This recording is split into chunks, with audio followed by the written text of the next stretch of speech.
Hi everyone! In previous installments we reviewed the advantages and disadvantages of the ships of the US and Japanese tech trees. And today we'll take a closer look at the battle sites. Today's topic is maps in World of Warships. Full ahead!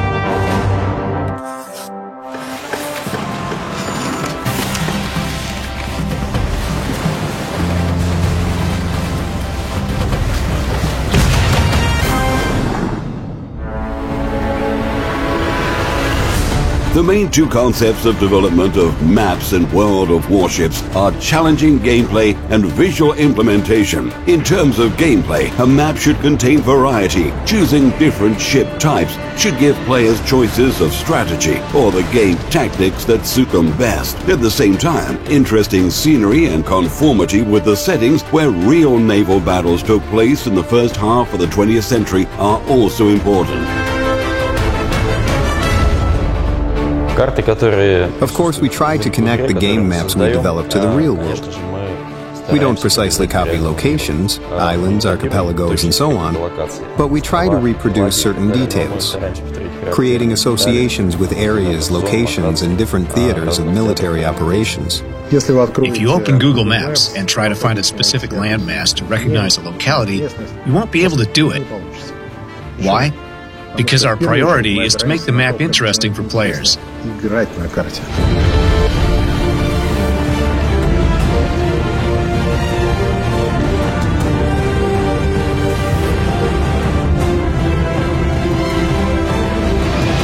How are maps in World of Warships created? The work is done in several stages. At each of these stages, we have to take into account a range of peculiarities, from game balance to visual details. Any map starts with an idea. The idea grows into a prototype. It represents a raw blank without art, even without any islands. It just has some outlines. This is what we use for gameplay testing. And then, when we're confident that everything is okay so far, the gameplay satisfies us, everything moves as it's supposed to, and everyone has a range of options, the map is transferred to the level art department and is filled with details. Beautiful islands, some locations, houses, fishing schooners and other objects are placed there.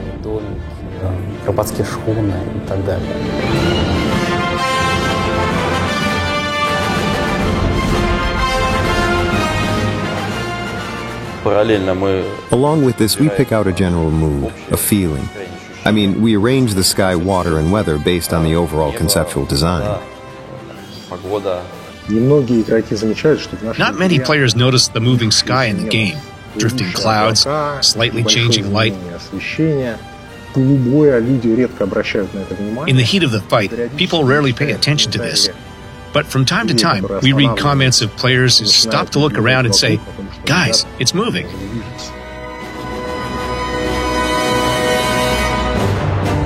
After we've implemented all the aforementioned art and game tasks, the so-called run-in test of the map begins. In particular, game designers pay special attention to the map's balance.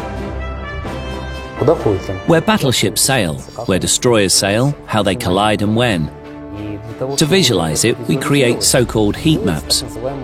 They're painted with specific colors according to the presence of the different ship types.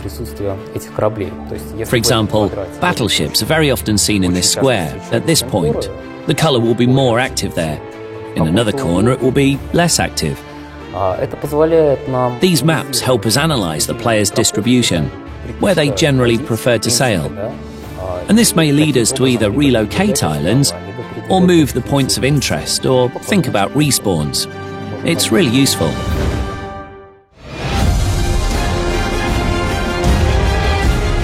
The real areas where naval battles took place are very large, so the map sizes in our game ranges from 20 to 40 kilometers per side.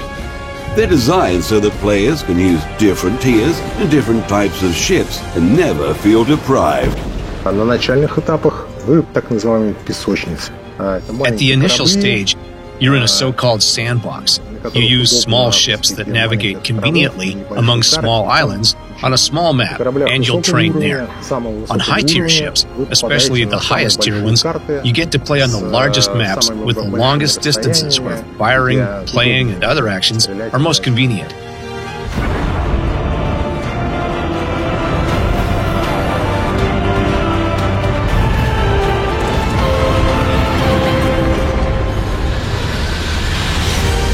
Right now, the game has 8 maps of various tiers. Ocean is the simplest one. No islands, just a large expanse of water and ships fighting at sunrise or sunset. This map is available to players of any tier. The maps Big Race and Islands were developed for beginners. They contain various more archipelagos, among which maneuverable ships can conveniently navigate, shelter behind the islands, and conduct battles at close range.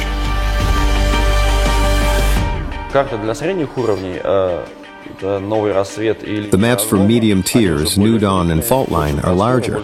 They already have greater space and more possibilities for large ships. Bigger, faster, and more powerful. Aircraft carriers appear now, so they also need an appropriate space to play. There's enough distance for them to stay out of range of enemy artillery fire, but at the same time, they can act effectively. Using the highest tier ships, you can get both the 2 preceding maps and also several more complex ones. Islands of Ice, North, and Hotspot. These maps have the longest distances so that aircraft carriers, powerful, fast, and long-range cruisers and battleships, and also top-of-the-line destroyers all have the chance to demonstrate their power.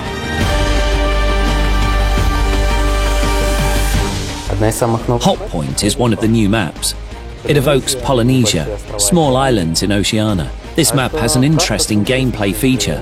Initially, teams appear diagonally, and they're separated. They won't be able to congregate on one flank as a group. They'll need to coordinate.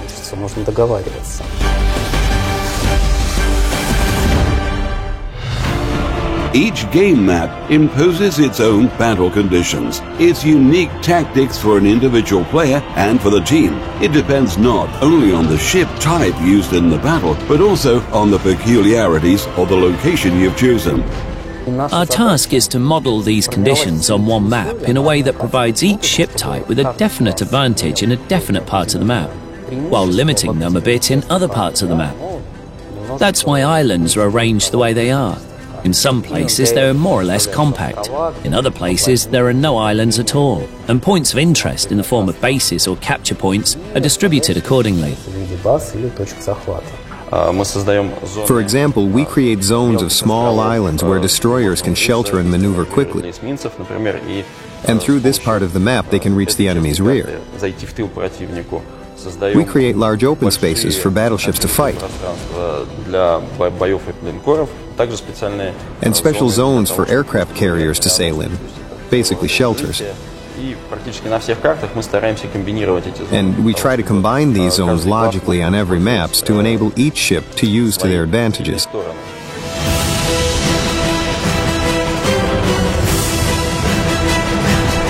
The work on maps is still going on. In the near future, we plan to add new locations and add more realism to those already present in the game. Because the project is still in the early stages, testing is underway, and there aren't many maps yet. As a consequence, there certainly occur situations a player moves up a tier, but still gets placed on the same maps. But if the player upgraded quickly, they got access to new maps. We'll fill the project with maps. More and more new maps will appear and everything will be good. We started with Northern Europe. In plans, we have the Black Sea with the Soviet Theater of Military Operations, the Mediterranean, and the Atlantic. There are a lot of locations we can depict to make the project more realistic.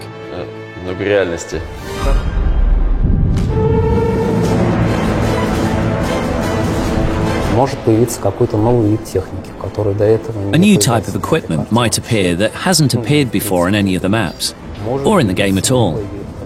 A new nation branch with new peculiarities might appear.